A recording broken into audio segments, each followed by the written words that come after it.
You're watching Leafs Morning Take with host Nick Alberga and former NHLer Jay Rosehill. The show starts now.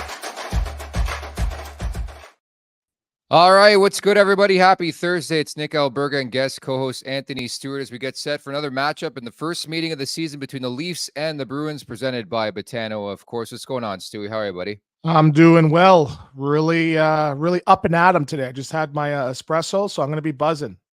What do you think Pierre Dorion's up to today?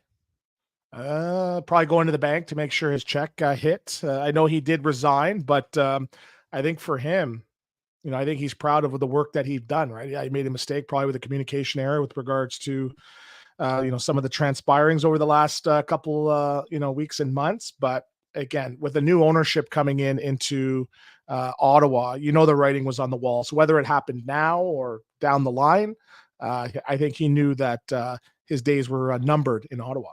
Stu, there's a bunch of things on a daily basis that leave me pondering life. That was among them yesterday on Wednesday. Just the incompetency behind the job. I was wondering, can I be a GM in this league? Do you think you can pick up tomorrow and be a GM in this league? Because that's the way it was portrayed under Pierre Dorion. Half the time he didn't even cut his hair for interviews. So, well, I'll tell you this. I'm doing multiple things. One of it is, I'm a president of a junior B franchise.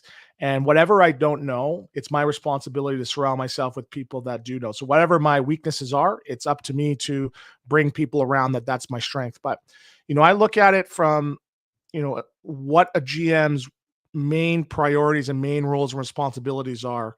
And I think he did his job, and that's drafting, developing, and retaining top end talent. And you look at the groundwork and the body of work he did the last 5-6 years, you have 2, 3, 4 stars, maybe a couple superstars, and that was all on your watch. So yeah, I hear all the stuff about the media interviews and, the sound bites here and there, but he did his job. So whoever steps in, I know Steve Staios is coming in on an interim level. He laid the groundwork and cleared the pathway for years to come. So, I'm sure based on that, he'll land on his feet. And I think the real question is now what's going to happen with DJ Smith. But you heard Staios mention yesterday, hey, yeah, I'm really excited about the coaching staff, but I'm sure they'll be putting their stamp on the coaching as well down the line. And if you're unfamiliar with the story, it all stems from something a couple of years ago. I don't know why it's coming to fruition now, but pretty much Dadonov, I believe, signed a 3-year contract. Evgeny Dadonov, who's now with the Dallas Stars, signed a 3-year contract with the Ottawa Senators. It included a limited no trade or something to that effect. He was dealt to the Vegas Golden Knights, and pretty much Vegas wasn't notified that he had a no trade clause, right? And then you move forward to the deadline after Dadonov's traded to the Anaheim Ducks for Vegas to find out that he did in fact have a no trade. But the thing I don't understand, what is Central Registry doing? Don't these people use these websites that have contracts cap friendly and all that, where it's the contract's there and it says that the player has a no trade? That's what I don't understand. But again, I think they made the right decision. As a GM in this league, you have to know the contractual status of your players, no? Absolutely. And again, some of these hockey departments have 5, 6, 7 people, whose job that is to know. But I'm not going to use this opportunity to criticize the league. But, after the lockout in 2005, they rolled all the salaries back by 24%. And the league forgot to roll me back. So I was getting my full paychecks. I was balling that summer. And then the next season, I open up my paycheck. It says 0. So they overpaid me by hundreds of thousands of dollars, and they had to recoup it. So I played for free, I think, for the first 2 months of the season. It happens. Mistakes happen. But at the end of the day, it is a business, and there's accountability, as Andlauer mentioned. And there's sometimes you have to pay for those.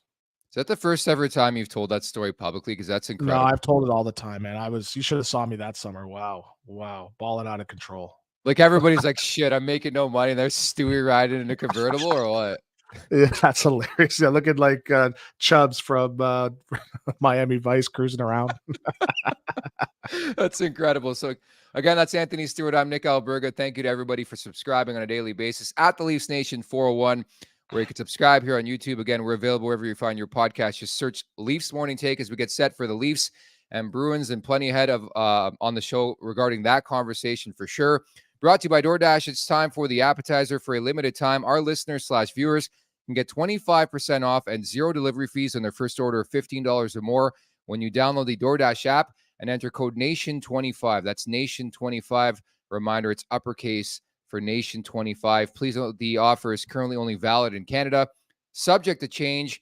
Terms apply. So here we go. The first of 4 meetings on the season between the Leafs and the Bruins. And I think the big story for me is Tyler Bertuzzi, who was very successful in his short time last year after getting dealt at the deadline from Detroit, goes back to the TD Garden tonight. Yeah, it's going to be a ceremonious return. I think he only played X amount of games there, but he had a really decent end of the season and playoffs for that Boston Bruins team too. And I think for him, he's still just got to find a way to find his footing. And, sometimes it's tough playing with the top guys, right? And sometimes you get intimidating. I remember myself as a player, I try to change my game up, trying to be a little bit more skilled and make plays, but his game is inside, outside, getting to the net. You've seen the goals that he's scored. I think he's just got to be the best version of himself and not try to say, hey, you know what? I need to be a top line left winger that complements these superstars. So for him going back, I think a lot of the scrutiny on some of the other top line players is based on him struggling a little bit, but it takes time. 6 new forwards, including Knies in this group with the Leafs. It's going to take time to build that chemistry, build where guys go on the ice. Yes, they're professionals. They're paid lots of money. They need to know what to do and figure it out a lot sooner than later. But if I'm Sheldon Keefe, I'm not pushing the panic button and I'm not juggling the lines every single day in practice. You got to let it set a little bit. We're going into game 10. So I think another 2-3 games, you'll sort of know exactly what you got with this group. So ideally, what's the best fit, right? Because I think that's the biggest thing I've noticed so far with a guy like him is like, where does he fit? Like he's looking for his identity still. Like we all know how the Leafs want him to play, but I think he's sort of a player caught in the middle in flux, trying to figure out what he truly does and what he should do for this team. No? Yeah, and I think part of that comes with accountability, right? And, you see Knies come out of college last year, step into a top 6 role, and he's sort of balancing, around 12, 13 minutes a night. I'd like to see him maybe get a little bit of a bigger opportunity, but I think for the plan with bringing in Bertuzzi was, you expected 25, 30 goals. So I don't think he's anywhere on track towards that, but it's, the fans don't want to hear this. It's tough coming into Toronto. It's tough with the scrutiny in the media, and it's great when you're winning, but there's players that don't want to get micromanaged and under the microscope for what happened in the second period of game 6. And, when I played, there was guys turning down millions and millions of dollars because they just didn't want to have to deal with it. You saw what Johnny Gaudreau in Columbus, he can have a bad month. No one's talking about it. Maybe you are, Muzzy, because you remember the days in Calgary. But I do.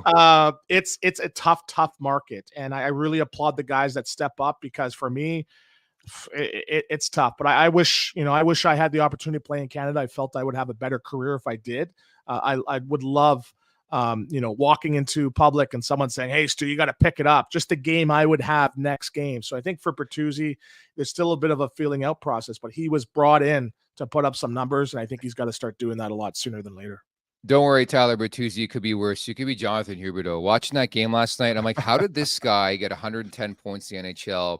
He got 10.5 sheets per year, and he's not even on the ice for the final 2 minutes of the game. He doesn't deserve to be on the ice, and they have Connor Zary, a rookie, in favor. It's problematic. It is scary. But I wanted to ask you, like, I have a thing with revenge games. You know this. Like, I run an alias account at NHL Revenge. I love when players play their former teams because A, I love it from a betting standpoint. You extract so much value, and B, I just want to know what goes into the phenomenon of like a revenge game and a player returning. Like, not to break out too much, but the Betano wrap-up is going to revolve to an extent around Tyler Bertuzzi. I think he's in store for a marquee night. And certainly it seems to be that way every time a player plays their former mates. Did you get up for games against your former teams?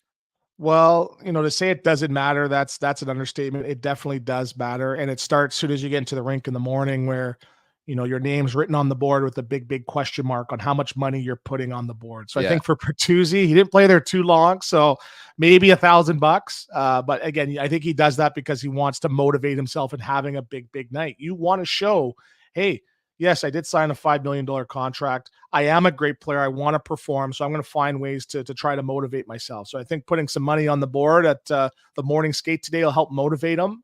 But again, he's playing with some superstars, and I think they want to see him do well. So, I'm not really a betting guy, but I would be, putting the over on whatever his shot count is today too, because I think he's going to be shooting the puck. Guys are going to be getting the puck because they want him to come out of this slump. So for me personally, going into Florida, there was no Jumbotron tribute. They they were waiting to get me and ship me out of town. But, maybe one day I'll end up back in Atlanta as an analyst or a GM, or you never know. But it's definitely motivating for sure. It has become egregious that pretty much every player in this league, like Dennis Malgin, I think got a video tribute last year. Like, what are we doing now, right? It's like Justin Hall's going to get one. Like, we're at a point where every player, I understand why they started it, Stewie. Like, it's for the premier players. Like, let's say a Goodrow goes back to Calgary, a Huberdeau to Florida. But like, I think it's gone off the deep end now. And maybe it's just the society we live in. It's like, oh, thank you for your time playing 7 games for this franchise. What's the cutoff, though? I want to know that. There is no cutoff. You gotta have 100 points. What do you think it should be? Like, I'm trying to think, like, what is the guy where you're like, yeah, I think he might deserve one. Who's that? Like, well, what is that cutoff? I think, to me, you have to have, let's say you're like an Adam Lowry and you're the captain of a team. I know you're playing predominantly third line minutes. You're getting one. Top 6 guys for sure. Like, there has to be a cutoff where it's like, yeah, you were relevant to this team. What about Pierre Engvall? Guys who were like, does Engvall get one? Pardon me? Does Pierre Engvall get one? Of course he's going to get one. Do you think he should get one? No. Hmm? Although he got a 7-year contract. I'm still trying to figure that one out. Okay, how about this one? Okay. What about Rasmus Sandin? Does he deserve one? Probably not. No. Oh, man, okay, just an extent of like where this has gone. I don't know if you saw this last week. I thought it was hilarious. So many thanks to producer Aaron for bringing it up in the chat. Jonathan Quick got a video tribute. I know it was a spoof. It was a joke because he was a Columbus Blue Jacket for 7 minutes. But I think stuff like that is hilarious. But I think we're at a point where we got to stop the madness, man. Like, I think, again, the intention of these video tributes were for the marquee names, the memorable names of the franchise, where it's like, here's your chance to say thank you. A quick clap, quick twirl on the ice. Like, now you're just welcoming everybody back. Like, why don't you welcome back the ushers? Like, yeah, but I think it is some of these guys, when they leave town, they're not sure if they were loved or beloved in that city. And I think it's good just to recognize them, saying, hey, you know what? I could have left on the worst terms, but at least they're recognizing me coming back. It adds some closure. So I think it's more for the feelings of the players. So I never got one. I never got one going back to Florida or Carolina. So, but I wish I did. Yeah, because last week too, Alex DeBrincat made his return. Like, that's understandable. He's a marquee name. And then on top of that, I want to see him get booed, right? Like, I don't know. I think we just got to a point where it's just a bit too much. But nevertheless, I think it's a good spot for the Leafs tonight. Tyler Bertuzzi's lucky he won't have to contest with Charlie McAvoy, right? No McAvoy for this game. Matt Grzelcyk's still out for the Boston Bruins. The Leafs need to find a way to take advantage of that. And certainly a defenseman of the ilk of McAvoy not being in the lineup, that's good news for the Maple Leafs, no? Yeah. And again, I know the sky's falling a little bit with the performance against the LA Kings, and they sort of need a win, tonight. And just talking about that McAvoy hit, there's been some debate on, how many games he should have got. For me, I showed a hit that I had one year, and I asked somebody how many games I got, and they said, 3, 4. I said, I didn't even get a call. I got 0 games. So that was acceptable back then. So I understand didn't have your number, though. They didn't have your phone number. That's why. Yeah, they didn't have my BlackBerry pin. So I think for that, like, the game has changed, and you don't want to see those hits, especially now what we know about brain injuries and that. And again, I coach kids, and I tell them, if you're going to now find a guy unsuspecting, try to find a way to get a piece of the body. And again, it just shows how fast the game is. You do that hit 10 times, maybe 5 or 7 of those times, you actually get a piece of the body. It's so quick, but 4 games, yeah, I can live with that. I think if McAvoy can go back and change his course, he probably would adjust his pathway and try to get a piece of OEL's body. So I don't like seeing those hits. I've done some of those hits. I've been on the receiving end, and I'm happy to see that the league's doing its best to try to curve them and get them out of the game. Is it bad to say that if I'm a supporter, let's say, of the Boston Bruins, I don't mind a suspension like that? Like, when's the last time a Leafs defenseman got suspended, or a player on the Leafs got suspended for a dirty hit? Maybe it's insensitive to think that way, man. Well, you say that, and Kadri did it, and you guys ran him out of town. Everybody ran him out of town because of those hits, right? But right. It's, for me, like, when I played against teams with a guy that was, again, I played with Patrick Coletta, and he would kill guys probably about 9 times a game. And we had to go to him like, hey, man, like, we don't want to fight tonight and fight your battles. Please don't hit anybody. And then he'd go run somebody with 3 seconds left in the game in a 5-2 win. So it's good to have those guys. But, for me, when I was on the ice, I had to keep my eyes open for guys like that. So it actually made me play a little bit smaller, but more aware, where I wasn't really focused on the puck and making plays. So when you have a guy out there that, can make a big hit at any given moment, it actually is a detracting factor to the opposing team. And McAvoy is like a 10-bell defenseman in this league. I think from the Leafs perspective, it's obviously a win. Having said that, they know they're always going to get Boston's best, and I expect no different in this game. The Bruins have been an impeccable story early on in the season. By the way, Jake McCabe's not going to play again. They said he could skate today, I believe, but it seems like he dodged a bit of a bullet. Like, you've played the game, obviously, at a high level. Groin is nothing to fuck with, man. Like, even in beer league, I have hurt my groin, and you got to make sure you're better than 100% coming back from that type of injury, no? Yeah, when I went to Russia, believe it or not, they messed up my skate blades where I was like 2 millimeters off. One was short, 2 millimeters shorter than the other, and I actually had a tear in my groin. So here I am now listening to the Russian doctor. He's like, "Oh, you want a needle?" I'm like, no, I don't want a Russian needle. So I ended up playing with it. It's so painful. And again, there's a lot of technology right now with, the doctors and their treatments and their core shorts and stuff like that. But that is something you don't want to mess with, because if you don't let it heal, it gets worse and worse and worse. And just the pain of playing with that. And I couldn't imagine playing with a groin injury, being an older guy now, just seeing how not just fast the guys are, how quick.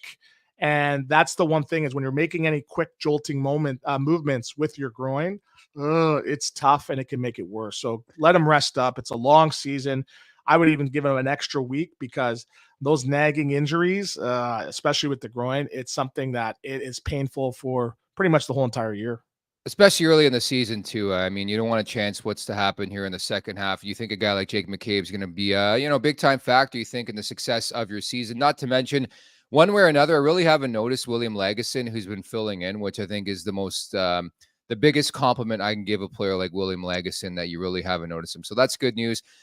This game preview is brought to you, by the Wendy's Daily Faceoff Survivor Pool, which is now live. I didn't start off on a good foot last night. I took Jonathan Huber to pick up a point. He did not. The easy call would have been Jason Robertson to pick up a point, which he did in that game. But again, head on over to dailyfaceoffsurvivor.com, where you can create a username and password and start playing immediately. Essentially, it's a season-long NHL fantasy game that runs weekly, Monday to Saturday, where users will be able to make their selection each day and advance accordingly. And the best thing about it, you can play the likes of me, Rosie, Frank Saravalli. We're all in the mix, Tyler, your M-Chuck. So please head on over, dailyfaceoffsurvivor.com, for more details on how to play. And the best part about it, you can win some free Wendy's, which sounds fantastic. Yum. Love the breakdown there. Okay, great. You should have gave me a call, because I called it yesterday that, everyone was talking about Tage Thompson struggling yesterday. And I said, you know what? He's probably going to get up to a point a game. He's going to be, after tonight, he'll be at a point a game. I think he had 3 points last night. So if you need any tips, give me a call. Yeah, I'm going to have to give you a call. Maybe we put a team together for the Survivor Pool. But the thing about Tage Thompson, and he doesn't get enough credit, he's doing this at like 6'7", man, as a forward. Like, I mean this the best way possible. The guy's a freak. The way he skates, the way he shoots the puck. And I think he's like a unicorn in this league. Like, find me a player at his position who is that big, who plays that way. Can you? No, it's tough. And the one person that comes to mind for me is I played with, who was it? Victor Kozlov. And that was like 19 years ago. I think I was like 18 coming into the league too. And, what I'm most amazed by, just like his flexibility and how he, gets from one side of his body to the other, and just the rotational stretching and how he does that to make plays. It's tough to really explain there, but I'm just amazed by that, on how coordinated he is. And usually when guys are that big, they have slow feet, or they're not as quick. So for him to have those big, heavy boots moving and making plays, and the one thing he has is that shot. It's a rocket. So he's definitely is a unicorn. And again, if I'm teams right now, drafting, I'm looking at players in that ilk, and there's a couple actually this year in this year's draft. So I'm taking flyers on those guys for sure, if they're definitely, and of course, anything close to being Tage Thompson. Yeah. Pardon me? No, go ahead. No, I was going to say, we're going to see Tage Thompson on Saturday night. The Buffalo Sabres in town to take on the Leafs. So we'll get a pretty good look at that. And certainly the conversation about best American player in the world is going to come up again, Austin Matthews. However, and the Maple Leafs getting set for the Boston Bruins tonight, Stewie, the first of 4 meetings. Divisional games, like the importance of them, I think they're becoming bigger and bigger. And it just seems like, I was having a conversation the other day. Who do you think is the biggest rival of the Maple Leafs right now? It's got to be the Tampa Bay Lightning. We've been talking Yeah. about that for, I think, the last 4 years, right? And talking about the potential first round matchups every single year. I'm not sure if that's going to happen this year, as Tampa Bay might fall out of the mix depending on their goaltending situation. But the fact that they have that rivalry. But I miss the days of Toronto and Ottawa where it was a war. You made sure on a Saturday night when they were playing that you had the TV on. You're probably out with your buddies, or you're watching to see what was happening. So I miss those days with the Maple Leafs. But again, it's those games matter the most in the playoffs. So definitely, I don't mind it being Toronto, Tampa Bay right now. My answer is Toronto, Boston, just because of the history with those two franchises. And I was just having this conversation with a cousin who's a big fan of the Montreal Canadiens. I said, dude, like, the rivalry's not there anymore. I just don't think Montreal's been relevant for a while now. And I just think the hatred that is, the anger is just not there like it is for like a Boston or a Tampa. But nevertheless, the Bruins are doing it again, Stewie. They're 8-0-1 through the first 9 games. They've yet to lose in regulation. I honestly think the Leafs can learn a lot from the Boston Bruins, right? Like, the recipe this year was like, oh, you lose Bergeron, you lose Krejci, you lose Taylor Hall, you're going to be shit. You're not going to make the playoffs. And this is the way they come out. What was it? 5 of the first 6 on the season on the road for the Boston Bruins, and they sweep it. Like, it just shows you, and I do think the Leafs can learn a lot in terms of professionalism, how it's handled, just the image that's set in that room from like even back to the Chara days, the Bergeron days when they started. Just this level of professionalism that has passed through this organization is pretty epic to me.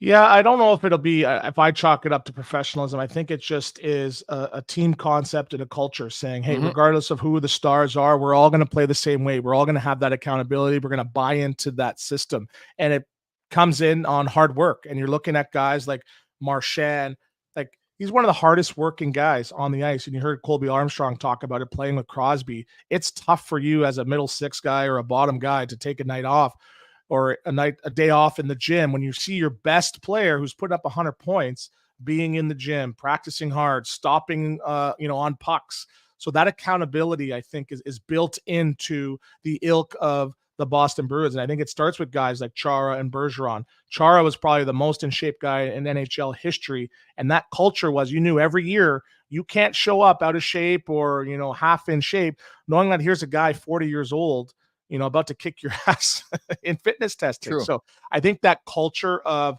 every single little detail matters. It trickles down top to bottom, and you have that accountability. And so whoever you are, a guy coming in, you know exactly what's expected every single night. And we're talking about the Leafs. You can't just have the Avengers save the day and win you every single game. We talked about Matthews and Marner and Nylander, and Tavares as well. They're going to put their points up, but they're going to do those points in probably 50 to 60 of those games. There's going to be 20 games where they're probably going to be running a little bit cold. So that's where this group now needs other guys to step up. You need your middle 6, you need your bottom 6, you need your 4th line, second pairing defenseman stepping up and having big games. So I think that's the issue with the Maple Leafs is you can't bring your A game every single night, but their B game is just at a lower level. And teams that are true contenders every single year, when they don't have their A game, their B game is a high level. So I think that's something Toronto's learning as a group, and it takes time. But again, it's, we'll probably be talking about it with the superstars. They can't do it every night. It's tough. It's consistently tough to be consistent. Quote that. Yeah, I think it's a great point. And I think to that point, it's contagious, right? Like Boston's like a wave where it doesn't matter. Like I mentioned it, McAvoy's out, Grizzlick's out tonight. Do you think Boston's going to play any differently, right? Like look at last year, Bergeron missed time, Krejci missed time, and every game you knew what they were going to get. I think my biggest concern with this Leafs team, Stewie, I have no clue which team's going to show up on any given night. Like Halloween, that was a Halloween-sized dump, I called it, at Scotiabank. Like it was embarrassing. I felt for the people going to watch that team, how much money they forked out for that game. I hope the sushi was good. But I think when you look at Boston, maybe there's a couple sleepers, and obviously we're not looking directly at their schedule on a daily basis, but every night for the most part, they even lose like with an effort, if that makes sense. Whereas the Leafs, it's like you don't know what you're going to get, and that concerns me. Yeah, but remember with this group, right? We've been talking about They've been amazing during the regular season, and they've been struggling in the playoffs. And I think teams like Tampa Bay Lightning, they've learned when to put the gas on and sort of let off the gas. So I think for Toronto, they got to learn to be a little bit more like that, where they're not necessarily focusing every game. But I think in the league, mostly, or at least when I was there, they do everything on 5-game segments. And if you look at the Maple Leafs based on their 2 5-game segments, like they're in pretty good shape here. They're in pretty good shape. So I know it's our job to sort of analyze every single game. And the one thing that concerned me against LA was, the comments afterwards, we struggled against a team that has structure. It's like, well, most teams have structure. You should have structure. I always talk about gymnastics. You could be going to the Olympics for whatever it is in gymnastics, whether it's the uneven bars, floor routine, uneven rings, uneven bars. But regardless of what your discipline is, you know how to do a backflip. Everybody at the Olympics knows how to do a backflip. Same thing. You can be a goal scorer, fighter, whatever. You know how to play with structure. You know how to play the fundamentals and the basics of team defense. So for me, you're at the end of the second period, you're hemmed in your zone for 3 minutes. I had coaches say, if you have to jump on the puck, pick it up and throw it over the glass and take a penalty, you got to have that urgency, especially in the D zone. So I think that urgency is there at certain parts and in certain aspects of the game, but not at others. And I think that's something they need to learn to do. White Wolf writes in, Leafs are 0-1 since Matthews signed with Prime. Do you think KSI should play net for the Leafs? No, I actually heard his quote. He said it took him forever to put his gear on. He could barely stand up. Yeah, who's the goalie? We'll call him Kasai Russ Tyler, I guess. Remember in Mighty Ducks, Russ Tyler put the pads on. That's what he looked like. Dude, of all the things from those movies, that's what I still do not comprehend. How nobody saw Russ Tyler put the pads on. No one saw the black guy. I want to see it. Oh, that's funny. It's funny. We called Devo Smith Pelly. We used to call him Devo Russ Tyler. No way. That's pretty good. But that was the one thing of many with those movies. I'm like, nobody realized that to begin with, that he was changing in front of them to shoot this shot. Crazy. Yeah, we talked about it. Like, it's funny. There's this Instagram account that goes back and that does synopsis on movies. It's like, how is Gordon Bombay allowed to coach? He just got busted for drug driving. He shouldn't be around kids. It's true. I always tell John Cooper he's like the real life Gordon Bombay without the DUI. Yeah, he's a guy that sort of came out of nowhere. He really, we had him on a show a couple of years ago. Just hearing his story, I urge all the fans to go out there and listen to that. Like, he wasn't even in. He was a lawyer. And then he's like, yeah, you know what? I'll go and coach. And then he's coached Pat Maroon in the North American Hockey League, had some success to move his way up. So that's great. I love hearing those stories. Yeah, and it's funny. The cherry on top to the whole Mighty Ducks series is that Gordon Bombay, they wrote him off because he wouldn't get his vaccination. Not having this conversation, but it was just like full circle. Anti-vaxxer. I'm not touching that one. I'm not touching that one. We're not touching it. We're not touching it. But nevertheless, I think it is a good spot for the Leafs in this game following a stinker. Having said that, everything we just mentioned, if there's one team they better be prepared for, and again, I like to compare this, like, for example, I don't know if you're watching puck last night, Colorado. Dude, from puck drop in that game against St. Louis, the big boys like McKinnon and Rantanen are like, fuck, this is not happening again. Makar played last night. They had their backup Prosvetov playing. He barely saw anything, and they pounded St. Louis into submission. That's the type of response I want from the Leafs. Like, Colorado came off back-to-back shutout losses. I need that type of response from the Leafs. I don't care who the opponent is. I think they flex their muscles and show, hey, we're a legit team in this league. Yeah, I watched actually a bit of that game, and it's amazing seeing the pace. We talk about urgency and pace, but just seeing McKinnon when he has that puck, how fast he is going, straight line, direct line, full force to the net. He's like a power forward taking it to the hoop too, and watching Makar as well. Just hearing, the announcers just sort of, be all gushy-eyed talking about his game. But that was a statement game, being shut out the 2 previous games for the Colorado Avalanche. And we got to come out and bury these St. Louis Blues, and that's what they did. So I think for Toronto, they need a little bit of a bigger response. They need to show up. But at the end of the day, win, lose, or draw, it's the effort. I think it's the effort. Yeah. And that's something collectively that they need to have more consistently. Oh, I agree. And I just think it's tough for me to get to that conversation as a media member or even as a fan, where it's like you're wondering where they're going to get that drive. Like, I understand we're all humans, and even if you get paid $5 million or $5,000 a year, it's just concerning that people are often answering or wondering the question in Toronto, like, why didn't they show up? Why don't they have that jam tonight? Like, it's tough for me. Is it different for you because you played in the league? Yeah, and then people I got all over me on social media when I said this. It's sometimes it's too hard. I've been out there on the ice, and I'm like, it's too hard. It's too hard to come out of the corner, with Lidstrom and get to the net. It's too hard, to block a shot. Sometimes it's too hard, to get the line and dump pucks in. So, I go back to my days in Atlanta. I was on pace for, I think, 60, 70 points, but game 60 to 80, I think I only had one assist because I'm like, holy shit, like this is hard. This was hard. And you don't want to hear that from a guy making $5 million or $8 million, but it is. It's hard. Sometimes you have to take the scenic route. Sometimes you're like, you just want to get off the ice. So for me internally, and again, that's why, I didn't have a superstar career. There were some nights I'm like, this game is hard. So whether you try to push or not, just internally, some guys have it more. It's more built into the fabric of who they are in the hockey player. But that's why your guys like Sidney Crosby and Ovechkin and these guys winning Stanley Cups, because regardless of how hard it is, they've set the tone, they bring the effort, and they push the pace for the rest of the team to follow.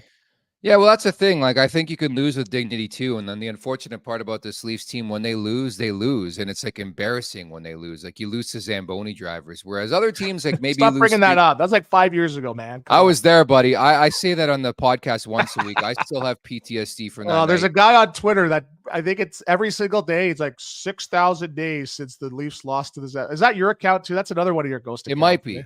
I don't know if you saw yesterday. I had my first fake account. Somebody's impersonating me on Twitter. That's funny. The Golden Muzzy with 2 Z's and 2 Y's. Who is that? That's how you know you're successful, when you got guys that are trying to clone you. That's good. That's some fucking pigeon. And the best part about it, this pigeon has me blocked. So I had no clue this is happening. I had somebody in our company step up and send me a question mark with a screenshot. I'm like, I don't know who this bird is. I'll call Elon for you right now. He's testing out the durability of the Cybertruck there too. Well, you know what I had to do today? I just want to see what it's about. I paid $22 and I got verified just to see what's going on here, man. Oh man, I got the blue check in the account. You pay for Twitter, man. I don't pay. I know. I think the cool thing is not to pay, but I want to check out, and I don't want people impersonating my account and my brand, man. That's integrity based. I'll spam that account for you too. If you want me to spam it, I will on your behalf. I'll do it. It's not a big deal, but yeah, we're looking for a big one here for the Maple Leafs. Of note too, I'm still waiting to find out. By the way, the Leafs are taking the morning skate probably off after we go off air, so we can't tell you who the starting goalie is going to be. But who would you have tonight? I think just based on last game, I think you got to give the net back to Sammy, right? I know he struggled right now. He's got a 841 and 3.98 goals against average, but for this group to have success, it's not going to be a one-man show, right? And if you're saying, hey, Joseph Woll is going to play 60 games this year, I don't think the team's going to be great. I think it's just too tough of a hill to climb, too much pressure as a group with what's expected of this group. So I think you need a tandem. So I think you're going to have a 40-40 split. And Sammy, I think, earned another start. So I think he knows. He's the one guy, when you talk about accountability, he's the first to call out his game and says he needs to be better. I'm going to be judging not by the mistakes he's made in the past, but how do you respond? How do you respond if the team gets up? How are you going to respond in covering the angles? Are you going to be letting in weak goals? How do you respond after a not great start the other night? So I think for him, he's earned another start. But that's probably part of the plan, because yes, Joseph Woll's played pretty good, but you're not going to ride with him 8 out of 10 games and expect to be, playing 700, 650 hockey. Buds, I don't know what it is with these goalies these days, but like I feel like Jack Campbell and Ilya Samsonov went to the same school of like depreciating value. Like, dude, just shut the fuck up. Stop. Like, I don't know. Maybe I don't need to hear from Samsonov every day, every start. Like, now it's getting to a point. It's like a pity party. It's like, oh, I should have stopped that one. I don't know if you remember Jack Campbell's time in Toronto, the guy you picked to win the Vezina last year in Edmonton. Every game after he let a goal in, he's like, I should have had that. I should have had that. Well, sorry, Jack, it's not possible. You're a goalie and the puck's going to beat you sometimes. And unfortunately, we're seeing doubt seep into the mind of Ilya Samsonov. And that's why I prefer a guy like Joseph Woll right now. But I agree with you. I think everybody's burying Samsonov. I think he's going to be okay. And in the grand scheme of things, you can't have a one-man system in there. You need insurance. You need a guy who's going to push Joseph Woll. And I expect a split, just like you, Samsonov and Woll moving forward. Yeah, and let's not forget, like, Samsonov had a pretty decent year last year, right? He Yep. came in, he weathered the storm, and he made everybody forget about, Jack Campbell the previous season. So I think for him, you don't just turn crap overnight. Again, he's got to work on some things too. And I like that accountability in the media, but eventually, yes, you got to sort of put up. But I'd rather that than a goaltender that's blaming the defense or blaming, well, I didn't see the shot, right? And so I'd rather that, hey, you know what, it's on me, as opposed to pointing the blame and the fingers elsewhere. Yeah, definitely with you on front. I was just reading Twitter. Derek Forbert's not going to play tonight as well for the Boston Bruins. But regardless of that, I can get to a level where I believe it's like a shoe-in game for the Maple Leafs. Everything's stacked against Boston. I think that's worse for the Maple Leafs. Yeah, the more adversity the Boston has, I know. think that's every adversity is an extra goal for them tonight. So I think they're at 4. So I think for the Leafs now, they're gonna have to put up 5 to get the W. So don't quote me on that. I'll Do you know much about that Poitras kid? Isn't he a local product? Yeah, he's from Ajax. He played for Guelph, and again, for him to come in out of nowhere, and not just earn a spot, but turn into the second line center just shows what type of development he had in Guelph under Burnett and the staff there too. So, I was like, hey, no, he's young. He's got to go back to junior, but he came in, and that's sort of like Bergeron. Bergeron came out of nowhere. And again, don't quote me on the story, but I believe his first training camp, he came in as a second rounder at 18 years old. The team sent him back. He was at the airport, but as he was at the airport, he got delayed and someone got hurt in Boston, and they called him back from the airport, and he never looked back. So it's almost weird how I think Poitras is a second rounder as well too. So maybe he's Bergeron incarnated, but he's a great young player. And I love seeing these stories, right? Because you hear about in this market. I've been doing my analytics. I don't think since Nyes, when's the last time a second rounder has been on this roster? It's been a long time. So to have Fraser a young Minton. guy, what's that? Fraser Minton. Okay. Where's he now again? I don't know. Yeah. So I love hearing those stories. Guys come out of nowhere and break the mold or break the plan of what the organization is, earn a spot, but turn into a top line guy. It's great to see. He's playing on the top line. That's the projection. Zacha, Poitras, and Pasternak, then Marchand, Coyle, and DeBrusque. But good for the thing him. with Boston, it's like, okay, you have years of dominance from Bergeron, and then like all of a sudden this kid shows up and he's like a stud. Like it's like, and I know the Leafs have players like that, but you're right. It's all about drafting and developing and like luck sometimes. Like it reminds me like Nashville, how you go from Rene to Saros, and then you got the Russian kid too. That's next. It's like it continues to go and go and go. It's nuts to me. Free Nick Robertson. Yeah. Is it? So are you, I'm at a level, and I'm happy you brought that up because I don't know what your feel has been on Pontus Holmberg. I said this the other day. He's just been there. Like the bottom 6 dude is doing nothing. In fact, this is a game I wouldn't even play Ryan Reeves. Milan Lucic is hurt. He's not even playing. I don't know where you're on the Revo train. I don't think you need to play him every game. I'd love to see Nick Robertson get a look here. Yeah, he's doing well down in the minors, but eventually you have to decide what you have in a prospect and decide, hey, you know what, we're going to keep him or we're going to give him another opportunity elsewhere. And this is the guy that's dealt with some injuries, and I'm sure that's the plan. Let's see if he can stay healthy for 30 games before giving him an opportunity. But, you talk about having to go out and find these left wingers to play top 6. It's cost you, what, $10 million, right? $10 million where, again, we talked about Pierre Dorion at the beginning of the show. Where is this team's Batherson? Where's the Norris? Where, you can hit on Stützle and Tkachuk, but, they're having some mid-level guys, late first round or second round guys step in and perform. And so I think that's sort of what's missing and sort of deterred the Maple Leafs on their success, because you have to draft and develop and have guys step in. And, Holmberg, yeah, that's great, but you can't do nothing on the fourth line, especially here. You're essentially killing the clock and waiting for the big guys to come out. So that's why now it's like you need to know what you have in Nyes. That's why you put him in a top 6 role and leave him there. I would not be surprised to see him with 20, 25 goals. But I think for Robertson, it's staying healthy, but really giving him a legitimate opportunity. It seems like we've been talking about this story now for 3 seasons almost, right? Well, they're at a point where I think this is the year they make a decision, right? Going into next year, I think he's waiver eligible. So like they're going to lose him, and they got to make a decision what this kid truly is at the NHL level. But same lines of the morning skate, by the way: Yarncroke, Matthews, Marner, Bertuzzi, Tavares, Nylander, Nyes, Camp, Domi, Gregor, Holmberg, Reeves, and Riley Brody, Giordano Liljegren, and Lagesson and Klingberg. And again, no confirmation on Ilya Samsonov, but David Alter tweeting out he has changed has yet again changed masks. This is the exact mask he wore last season. In his last appearance, he wore a reverse version of this one. So we're getting mask updates on Samsonov, but the expectation is that Samsonov will go. And I do truly feel like that is the right decision. My thinking on it to begin with was that you put Samsonov against a team who's more defensive minded, like Boston. That's one of my takeaways this year. They haven't been able to score like recent seasons, as opposed to like a Saturday where you got to get Sammy in at some point. Saturday is going to be more of an open game. You're playing Buffalo. They could score goals. So that's probably the one I'd go with Joseph Wollin. Yeah, but I think it's, you try your best to ride the hot hand, and Walsh proving to be that guy, but, he didn't get the win last night. He didn't get the win, and none of those goals were on him. I saw the end of that second period.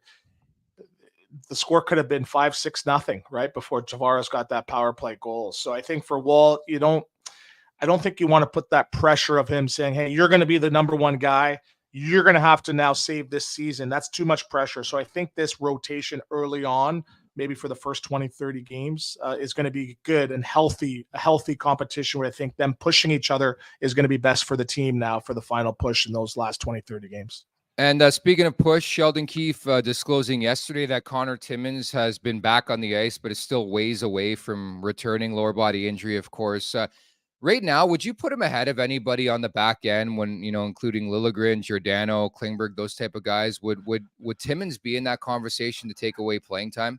Well, it's tough, right? Because he's had some injuries, but this is the guy that's come in and put up points, especially on the power play, right? He can move the puck, make plays, and you're like, he hasn't been doing well the last 5 games, and he has 4 points, right? So, I'd like to see what he does with a stretch of 20, 30 games, but half the battle of that is staying healthy. So, for me right now, I think what's lacking is probably a little bit more attention to detail on the D end, defensive side of the puck, recovering back to the net, clearing guys out of the front, making a good first pass, recovering back to the house. I think that's been struggling. So I would go with a little bit more defensive-minded guys too. And I think that's sort of been the struggle, right? McCabe's been hurt, but that was the forte of McCabe and Brody. And when they're struggling to do that, that's the whole defensive scheme, I think, collapses. So I'm not putting all the defensive struggles on those two guys, but when they're playing at the max and they're playing at their best, it just seems they're getting out on the offense a lot better. It's a lot cleaner game, a lot easier game on the defensive side for the Maple Leafs. What does your gut tell you when it comes to the power play tonight and the Leafs presumably get a look here on the PP? Who rolls out in the first power play unit? Is it going to be Klingberg or Riley again from last game?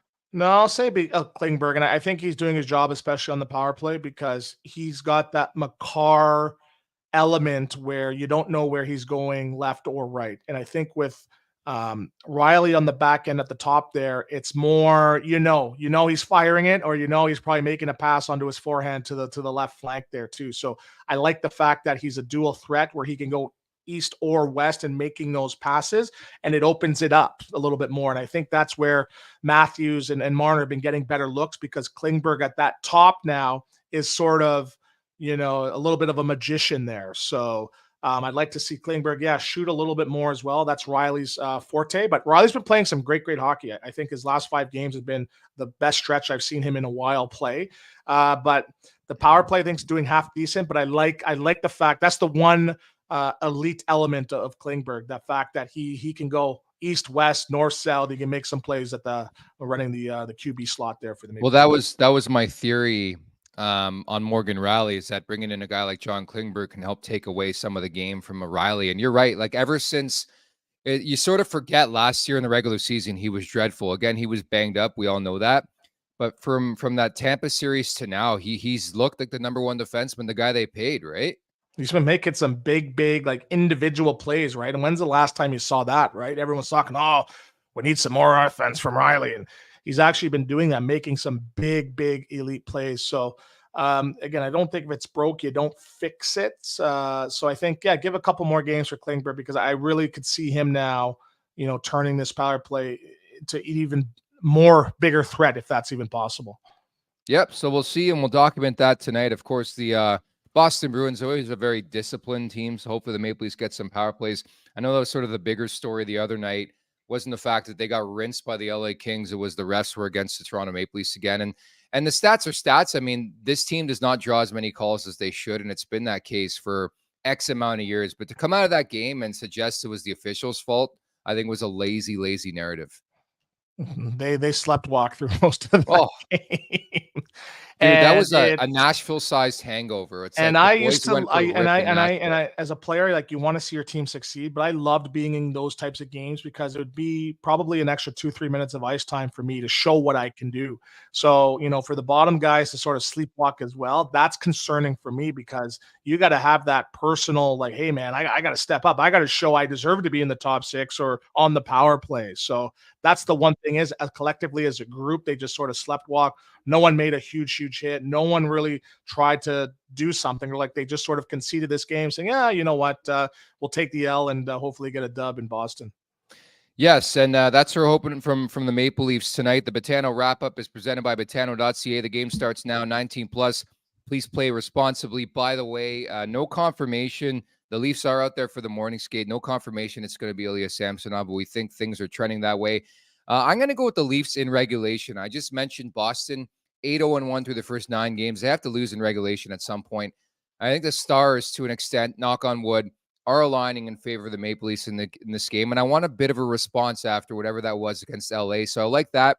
And we talked about Tyler Bertuzzi. I would look heavily at the shot prop. I think it's going to be around 2.5, the number. Point prop, anytime goal. I think you want to sprinkle on Tyler Bertuzzi tonight. Yeah, he's due for a big game, and I'm not sure if it's a prop or not, but I think the fourth line is going to be in the plus column tonight. That's my one prediction I think is going to happen too. So I don't think you can make a bet on that or not. But what was it again? The fourth line coming out in the plus column. Okay, so you're prognosticating like a Revo goal or something. Yeah, going off his leg or his head or his Halloween mask. They they can use one though, man. Like that's the thing. You watch other teams around this league, and they're tertiary, their fourth line guys are stepping up here, and we've yet to see it from the Leafs. I mean, I'm not to expect it every game. Like, Gregor's had his moments. Camp's been invisible, like offensively, which we expected. Reeves is not an offensive guy. But they need to find a way to help the big boys sometimes, chip in a goal here and there, right? Yeah, you can't have zeros across the board. I think I told you the story of Clark MacArthur. Every time I came back from Florida with 0 goals, 0 assists, 0 points, 0 penalty minutes, he'd be like, ooh, the ghost is back, the ghost. So you can't be a ghost. You got to find a way to get on the stat sheet. That's my advice for the bottom 6. Clarky's living the life, man. We had him on the pod a couple months ago. He's like, yeah, I'm golfing with Gretzky, golfing with Jordan. Like I saw him at Elbow Room at All-Star Weekend last year. Like he's having the time of his life out in Sunrise. Must be nice. No, we're good friends. Our wives are actually really good friends as well too. It's good to see that he's healthy and doing well. Let's hope he's at All-Star Weekend in Toronto this year. It sounds like you have big plans, which is great to hear. Yeah. We got to get. I owe Pagnon probably about 1,000 beers, so I got to find a way to pay him back. And what best place to do it in your own backyard? It's going to be a great time, and let's hope it's not minus infinity here in Toronto for All-Star Weekend. So, Stewie, we'll leave it at that. Appreciate today, buddy. Perfect. Thanks for having me on, as always. Let's hope you don't leave the show before I ended here, okay? Let's confirm you're not going to do this. Last time, we're like, see you later. Got to walk. I'm new to this. Come on, I'm new to this. No, you're killing it so far. So that's Anthony Stewart. I'm Nick Alberga. You guys in the chat, great stuff as per usual at the Leafs Nation 401, where you could subscribe. Leafs Morning Take wherever you find your podcast as well, and we'll pop up. We'll be back tomorrow. By the way, Rear Admiral of Spit and Chicklets is going to drop by to join me and Jay Rosehill. So we'll talk then, and go Leafs go against the Boston Bruins tonight. Take care. Thank you for watching Leafs Morning Take. Hit the subscribe button to never miss a show. And for more, visit theleafsnation.com.